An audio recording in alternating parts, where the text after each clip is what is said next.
Kalau dari pengalaman Mbak Vena sendiri kan banyak nih suka duka naik turunnya. Apa kejadian yang paling sulit Ya. yang pernah Mbak Vena alami?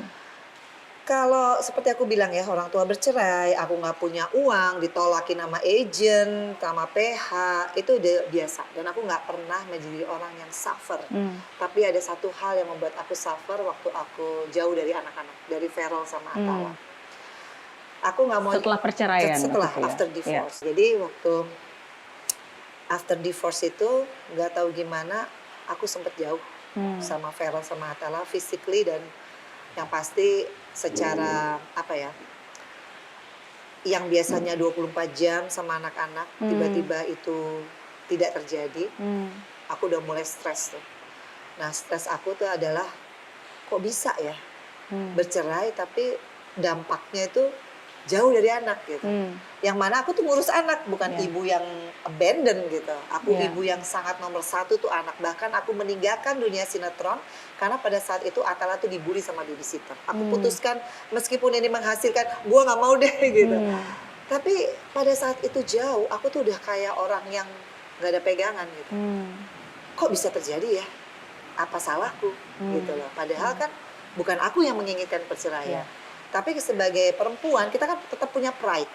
Apalagi kalau di agama Islam kalau sudah ditalak buat aku, selesai nih, ending nih udah gitu. Tapi kalau aku yang mendaftarkan ke pengadilan karena aku tahu kan hak dan kewajiban aku gitu bahwa ini harus selesai secara legal, secara negara. Nah, tapi dampaknya kenapa anakku makin jauh? Nah, disitulah aku mulai bukan hanya depresi tapi sudah nyaris-nyaris yaitu tadi nangisnya itu sampai yang udah histeris, sampai udah mau ketawa gitu. Udah tipis banget antara ya orang bilang kali udah out of mind kan. Tapi satu-satunya orang yang selalu ada di saat-saat sulit itu adalah mama. Jadi tetap makanya aku selalu bilang mama tuh guardian angel karena dia yang selalu, dia bukan merangkul aku terus larut dalam kesedihan, tapi dia selalu bilang, dia pegang kepala aku, once kamu gila selesai. Anak nggak kembali, kamu useless, loser. Jadi ketegaran dia itu yang membuat aku oke, aku harus ngapain. Padahal aku kurus badannya karena nggak bisa, dan waktu itu di DPR, jadi setiap hari harus juga bisa bekerja untuk rakyat, tapi di hati ini hancur. Ya kalau mau dibilang itu sweet, itulah the hardest moment ya in my life, dimana aku kehilangan, anakku kan 2, kehilangan buah hati aku yang aku nggak pernah expect ini terjadi. Logikanya hanya kematian yang bisa memisahkan kita. Tapi itu 3 tahun ya aku suffer dan aku mencoba untuk, kalau orang Jawa bilang tuh nyelimur ya. Nyelimurnya tuh aku menjadi anggota DPR yang banyak banget turun ke dapil aku, Jawa Timur 6, untuk lebih berbagi lagi. Semua program pro rakyat pokoknya harus mereka nikmatin, harus mereka bisa akses sebagai pelampiasan aku. Kekecewaannya disalurkan. Karena kalau aku yakin kalau aku berbuat kebaikan, nggak mungkin Allah nggak ngebuka jalan. Dan tiba-tiba di 2016 aku lagi suffer, aku memuliakan Fania. Fania ini yang buat aku penyelamat selain mamaku. Karena bayi kecil ini yang membuat aku healing terus. Aku nggak ada lagi yang nangis sampai mau out of mind, nggak ada lagi. Karena aku belajar jadi anak kecil ini always smiling sama aku. Dia dengan senyumnya dia aja, aku udah bisa healing. Dengan dia pinter sampai sekarang, dia adalah anak kecil rewel kayak tadi ya. Tapi dia baca nggak pakai ngeja. Dia bisa jalan nggak pakai ngerangkak. Jadi banyak banget anak ini anak Allah yang dikasih ke aku di tengah-tengah aku tuh painful. Begitu aku memuliakan Fania dan aku bawa dari rumah sakit, di situ tiba-tiba Feral sama Atala memutuskan tinggal sama aku lagi. Semudah itu.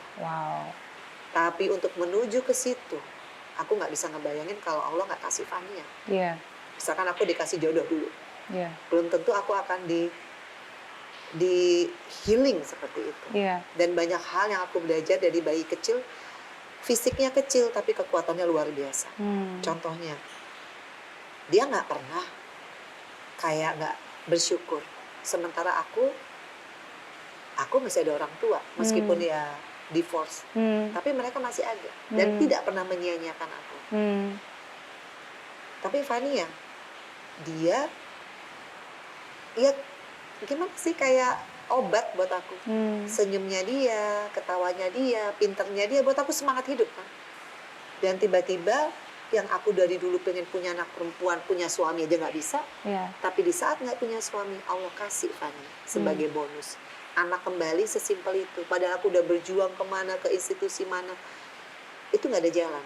Tapi di saat aku memuliakan anak seperti Fania, di situ mulai terbuka. Apa yang membuat Mbak Vena tergerak untuk memuliakan Fania? Dalam arti berarti mengambil sebagai anak ya. Padahal legal kan, ya. Secara legal.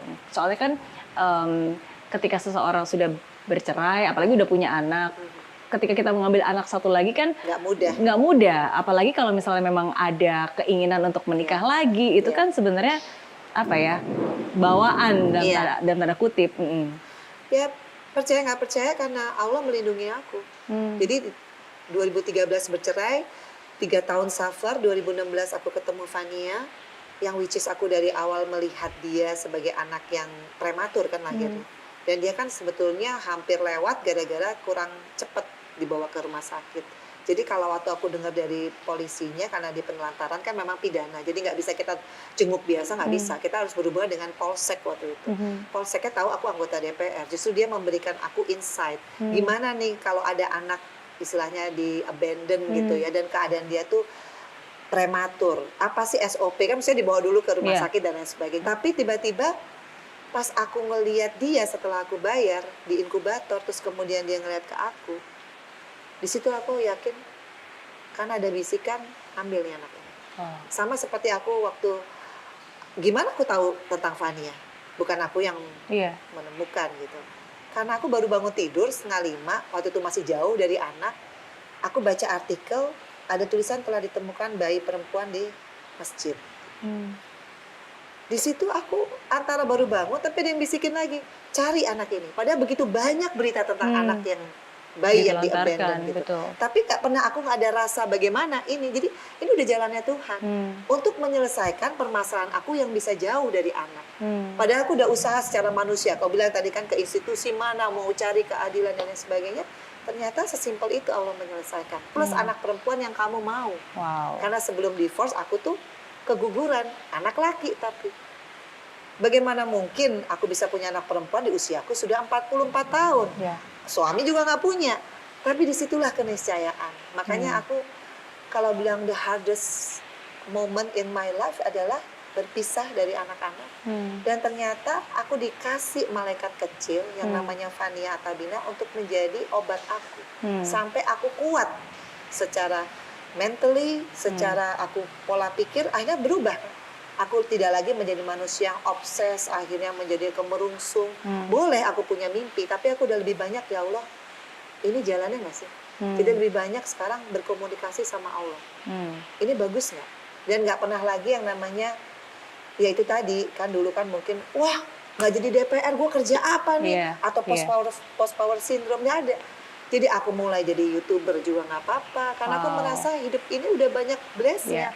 Lebih daripada uang, karena aku udah nggak lagi ngukur uang itu sebagai satu-satunya level kita di dunia, bukan itu. Setuju. Makanya kan kenapa aku bikin YouTube channel, aku pengen orang itu nggak ada kok yang terpuruk, yang bikin terpuruk kayak pikiran kita sendiri. Betul. Karena orang itu dengan dia diselamatkan Allah, dia tidak tergelincir dalam hal-hal yang menjerumuskan dia, kayak aku di politik. Bisa aja kalau Allah nggak menyelamatkan aku kena kasus, meskipun aku jujur ya. Tapi yang namanya naas kan bisa aja. Bad luck gitu. Bisa terjadi sama semua orang. Kalau kita tidak fokus bahwa ini gue masih sehat, gue mau melakukan yang baik. Nah, Allah kan tahu, Allah kan lihat. Oke, karena lo pengen melakukan yang baik, apalagi dengan memuliakan Fania, artinya aku bermanfaat dong buat hidup dan sampai dia besar. Betul. Dan ini salah satu contoh nyata bahwa ketika kita membuka tangan, ya Tuhan yang akan turun tangan. Tapi bukan uang yang dikasih banyak, betul, ya bukan. Betul, keselamatan. Betul, oke.